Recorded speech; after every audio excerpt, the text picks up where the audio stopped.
അതങ്ങനെയാണ് വീടുകളിൽ നാരായണീയം വായിക്കുമ്പോൾ നമ്മൾ ചെയ്യേണ്ടതായിരിക്കുന്ന കർമ്മം.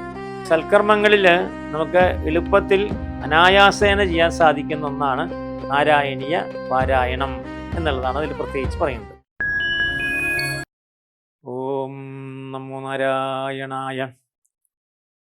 ഒരു ഗ്രഹമാകുമ്പോൾ ആ ഗ്രഹത്തിന് ചൈതന്യം ഉണ്ടാകണമെങ്കിൽ വേണ്ടതായിരിക്കുന്ന 5 കാര്യങ്ങളാണ്. ഒന്ന്, നേരെ ദേവകർമ്മങ്ങൾ ചെയ്യണം എന്നാണ്. ദേവകർമ്മങ്ങൾ എന്ന് വെച്ചാൽ ദേവന്മാർക്കുള്ള പൂജകൾ, ദേവന്മാർക്കുള്ളതായിരുന്ന ഹോമങ്ങൾ, അതൊക്കെ ചെയ്യണം ഒരു ഗ്രഹത്തിൽ. അത് ഗൃഹസ്ഥൻ്റെ ചുമതലയാണ്. രണ്ടാമത് ഉള്ളതായിരിക്കുന്നതാണ് നേരെ ബ്രഹ്മകർമ്മം എന്ന് പറയും. എന്നുവെച്ചാൽ ബ്രഹ്മദേവൻ്റെ കാര്യങ്ങൾ ചെയ്യണം എന്നാണ് പറയുക. ബ്രഹ്മദേവനാണ് സൃഷ്ടാവ്. മൂന്നാമതായിട്ടാണ് നേരെ ഭൂതകർമ്മങ്ങൾ ചെയ്യണമെന്നാണ്, ഭൂതയജ്ഞം എന്ന് പറയും.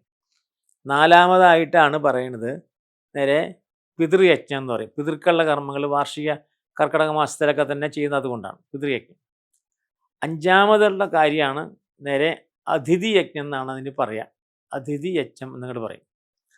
അപ്പോൾ അതിഥി യജ്ഞം എന്ന് വെച്ചാൽ പെട്ടെന്ന് കയറി വന്ന ഒരാൾ, ഉച്ചയ്ക്ക് കയറി വന്ന ഒരാൾ, അപ്പോൾ അയാൾക്ക് വിശക്കുന്നുണ്ട് എന്ന് പറഞ്ഞപ്പോൾ ആഹാരം കൊടുക്കൽ, അത് അതിഥി യജ്ഞമായി.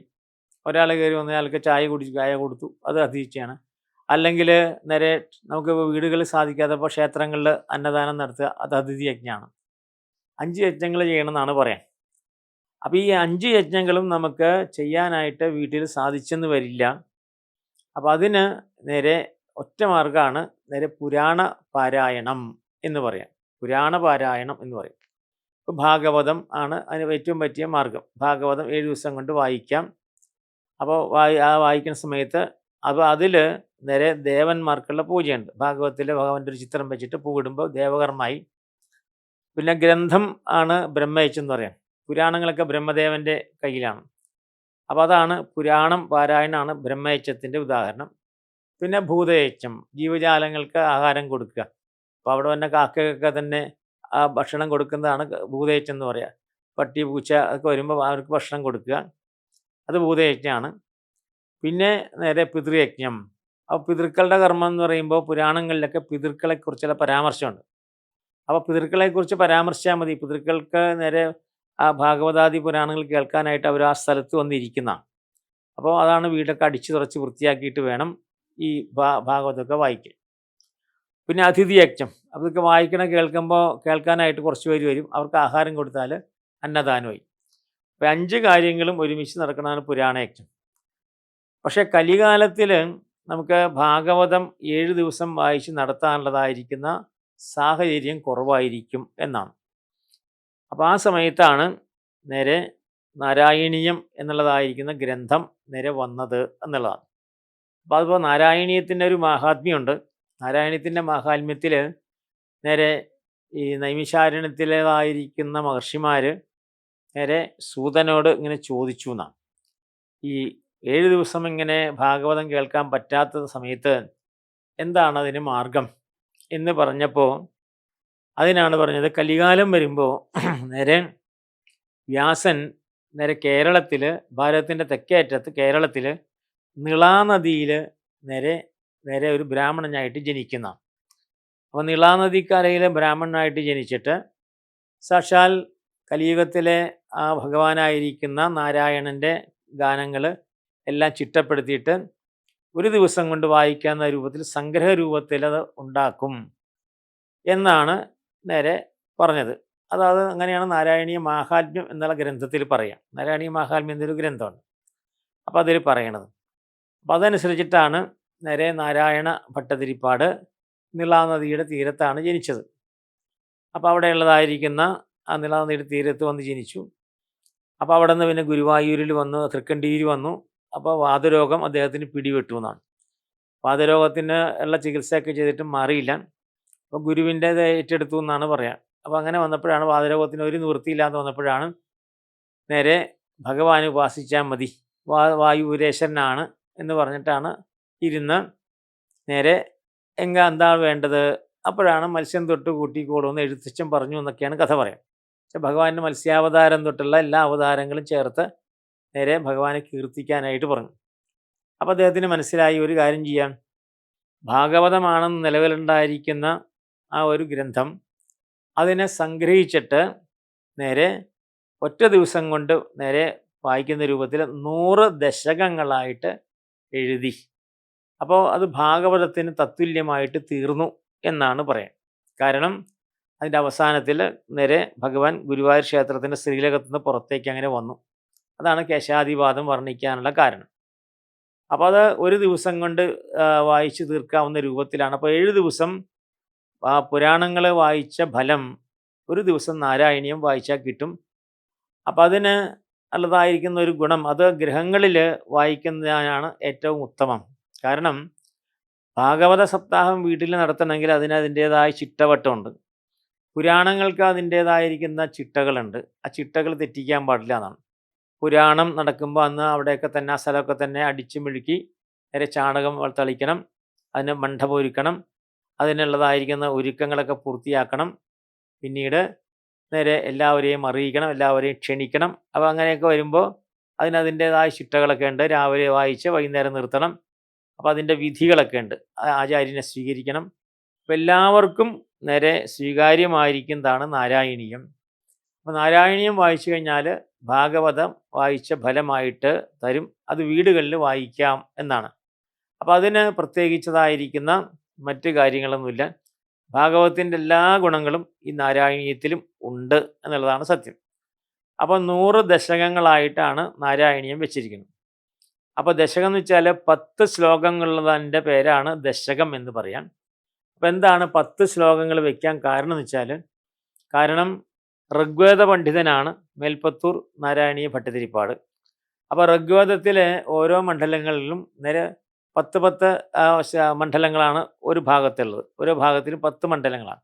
മണ്ഡലത്തിൽ പിന്നെ കുറച്ച് 10 ശ്ലോകങ്ങളുണ്ട്. അപ്പോൾ 10ൻ്റെ ആ ഒരു കോമ്പിനേഷനാണ് ഋഗ്വേദം.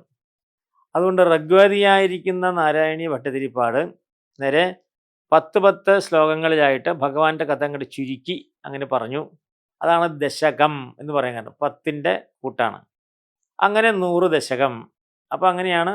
അപ്പോൾ 100 × 10 1000 വരേണ്ടത്. അപ്പോൾ കുറച്ച് സ്ഥലത്ത് കൂടുതലുണ്ട്. അപ്പോൾ എല്ലാം കൂടി 1028 ശ്ലോകങ്ങൾ വരും. അപ്പോൾ അങ്ങനെ അത് നമുക്ക് 5 മണിക്കൂർ കൊണ്ട് വായിച്ചു തീർക്കാം. സാവകാശത്തിലാണെങ്കിൽ 6 മണിക്കൂർ കൊണ്ട് വായിക്കാം. അപ്പോൾ ഒരു വീട്ടിൽ നേരെ പ്രത്യേകിച്ച് അതിന് പൂജകളോ ഒരുക്കങ്ങളൊന്നും ആവശ്യമില്ല. സ്ഥലകാല ഭേദങ്ങളൊന്നും നോക്കേണ്ട ആവശ്യമില്ല. രാവിലെ ആരംഭിച്ചിട്ട് മധ്യാഹ്നമാകുമ്പോൾ അത് നിർത്തി നമുക്ക് ചെയ്യാം. അപ്പോൾ അതിൽ പ്രത്യേകിച്ച് ചിട്ടയും വട്ടങ്ങളൊന്നും ആവശ്യമില്ല എന്നാണ്. അപ്പോൾ ആ നാരായണീയം നടത്തുമ്പോൾ നേരെ ഭഗവാൻ അവിടെ വന്നിരിക്കും എന്നാണ് പറയാൻ. അപ്പോൾ അതാണ് നാരായണീയം വായിക്കാനായിട്ട് തുടങ്ങിയ സമയത്ത് ഓരോ സമയത്തും ഭഗവാൻ ഇങ്ങനെ നേരെ അതിൽ ശ്രദ്ധാലുവായിട്ട് ഇരുന്നു എന്നാണ് പറയുക. അതാണ് അവസാനം ഭഗവാൻ പ്രത്യക്ഷനായിട്ട് വന്നു എന്നാണ്. അപ്പോൾ നാരായണീയത്തിൻ്റെ പ്രത്യേകത അതാണ്. അപ്പോൾ നാരായണീയം നേരെ സന്താനഗോപാല കഥ കഴിഞ്ഞിട്ട്, അതായത് അതിൻ്റെ ഇപ്പോൾ നിർത്താൻ വേണ്ടിയിട്ട് അങ്ങോട്ട് ശ്രമിച്ചു. അപ്പോഴേക്കും സന്താനഗോപാലം വായിച്ചു കഴിയുമ്പോഴേക്കും ഭട്ടതിരിപ്പാടിൻ്റെ ആ പാദരമൊക്കെ മാറി നടക്കാനൊക്കെ തുടങ്ങി. അപ്പോൾ നടക്കാൻ വയ്യ, ഒരാൾ പിടിച്ചുകൊണ്ട് വേണം ഇരുത്തണം. അപ്പോൾ അത് സ്വന്തമായിട്ട് എല്ലാ കർമ്മങ്ങളൊക്കെ ചെയ്യാനായിട്ട് തുടങ്ങി എന്ന് കണ്ടു. അപ്പോൾ നിർത്തിക്കളയാമെന്ന് പറഞ്ഞു സന്താനഗോപാല കഥ. അപ്പോൾ ഭാഗവതത്തിലെ സന്താനഗോപാല കഥയാണ്. ദശമസ്കന്ധത്തിൽ ഭഗവാന്റെ വിഭൂതികളുടെ അവസാനത്തെ കഥ അതാണ്. 99ാമത്തെ ആ ഒരു അധ്യായമാണ്. അപ്പോൾ അത് കഴിഞ്ഞാൽ പിന്നെ ഏകാദശ സ്കന്ധമായി. അത് ഉപദേശങ്ങളാണ്. അപ്പോൾ അവിടെ നിർത്താമെന്ന് വിചാരിച്ചപ്പോഴാണ് വീണ്ടും അസുഖം വന്നു എന്നാണ്. കാരണം ഭഗവാന് വിചാരിച്ചു ഏകാദശവും കൂടി കേൾക്കും. ഭഗവാന്റെ ഉപദേശങ്ങളാണല്ലോ. അപ്പോൾ ഏകാദശം എന്ന് പറഞ്ഞാൽ 29 അധ്യായങ്ങളാണ് ഏകാദശത്തിലുള്ളത്. ഭഗവാന്റെ ഉപദേശങ്ങളാണ്. അതും ഒന്ന് ചുരുക്കിയിട്ട് കേൾക്കണം. ഭഗവാന് വിസ്തരിച്ച് പറഞ്ഞതിനെ ഒന്ന് ചുരുക്കി കേൾക്കണം എന്ന് തോന്നിയിട്ടാണ് വീണ്ടും രോഗം വരുത്തി. അപ്പോൾ ഏകാദശ സ്കന്ധം എന്ത് ചെയ്തു? ഏകാദശ സ്കന്ധം നേരെ 10 ദശകങ്ങളിൽ ഒതുക്കി. 9 ദശകങ്ങളിൽ ഒതുക്കി. അപ്പോൾ 9 ദശകങ്ങളിൽ ഒതുക്കി. 9-ൽ തന്നെ 8 ദശകം എന്നാണ് പറയുന്നതാണ് ശരി. കാരണം 8 ദശകം കഴിഞ്ഞപ്പോൾ ഭഗവാനെ സ്തുതിച്ചു. പിന്നെ 9ാമത്തേൽ വേദസ്തുതിയാണ്. പിന്നെ ഭഗവാന്റെ പ്രത്യക്ഷമാണ്. അപ്പോൾ 8 ദശകങ്ങളിൽ ആണ് ഏകാദശം. അതായത് 29 ദശകങ്ങളിൽ ഉദ്ധവന് കൊടുത്ത ഉപദേശം 8 ദശകങ്ങളിൽ അങ്ങോട്ട് ചുരുക്കി.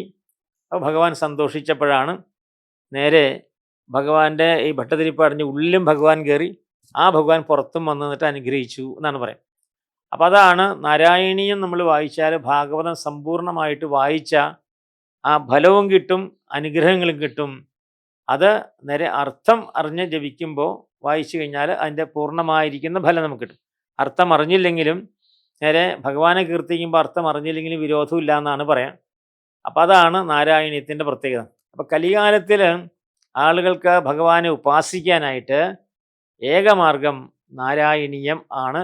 അപ്പോൾ നാരായണീയത്തിൻ്റെ പ്രത്യേകത എന്ന് വെച്ചാൽ അതിൽ ഭഗവാന്റെ പൂജകളും വരും. എന്നുവെച്ചാൽ ഭഗവാന്റെ വിഗ്രഹം വെച്ച് ഒരു പൂവിട്ടാലും മതി, അല്ലെങ്കിൽ ഭഗവാന്റെ വാക്കുകളെ കൊണ്ട് സ്തുതിക്കലാണ്. അപ്പോൾ നാരായണീയവും ഭാഗവതവും തമ്മിലുള്ള വ്യത്യാസം എന്താണ്? ഭാഗവതം പുരാണമാണ്. നാരായണീയം എന്ന് പറഞ്ഞാൽ സ്തോത്രകാവ്യം എന്നാണ് പറയുന്നത്. സ്തോത്രകാവ്യം എന്ന് വെച്ചാൽ ഭഗവാനെ സ്തുതിക്കുന്നതാണ്. അപ്പോൾ ഭഗവാന്റെ സ്തുതിയിൽ ആ പൂജാസ്തുതികളുണ്ട്. അപ്പോൾ ഭഗവാനെ നമസ്തേ എന്ന് പറഞ്ഞാൽ ഭഗവാന്റെ പൂജയാണ്. അപ്പോൾ അങ്ങനെ വരുന്ന സമയത്ത് അതിൽ 5 കർമ്മങ്ങളും ഒരുമിച്ചുണ്ടെന്നാണ്. ഭഗവാന്റെ പൂജാകർമ്മമുണ്ട്, പിന്നെ വേദങ്ങൾ എടുത്ത് പറയുന്നുണ്ട്, പ്രപഞ്ച സൃഷ്ടി മുതൽ പറയുന്നുണ്ട് അതിൽ.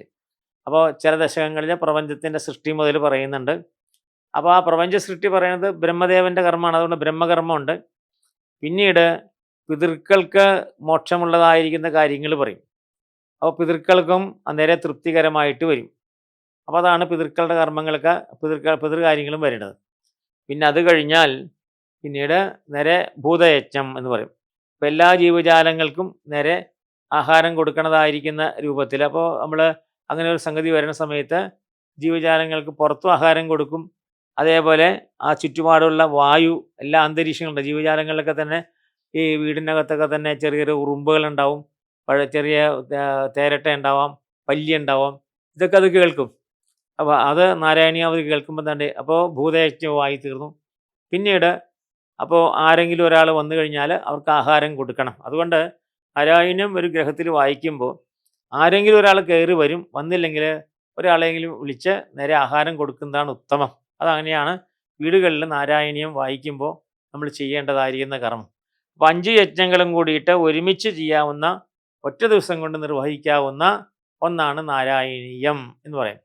അപ്പോൾ നാരായണീയത്തിൽ തുടക്കം മുതൽ ആ ആദ്യത്തെ അവതാരം മുതൽ പ്രപഞ്ചം ഉണ്ടായത് മുതൽ പ്രപഞ്ചത്തിൻ്റെ അവസാനം വരെ വിസ്തരിച്ച് പറയുന്നുണ്ട്. അപ്പോൾ അതാണ് ആ നാരായണീയത്തിൻ്റെ പ്രത്യേകതയായിട്ട് നമുക്ക് കാണാം. അതുകൊണ്ടാണ് എല്ലാ ഗ്രഹങ്ങളിലും നേരെ വായിക്കാൻ പറ്റിയതാണ്, എല്ലാ ഗ്രഹങ്ങളും വായിക്കേണ്ടതാണ്.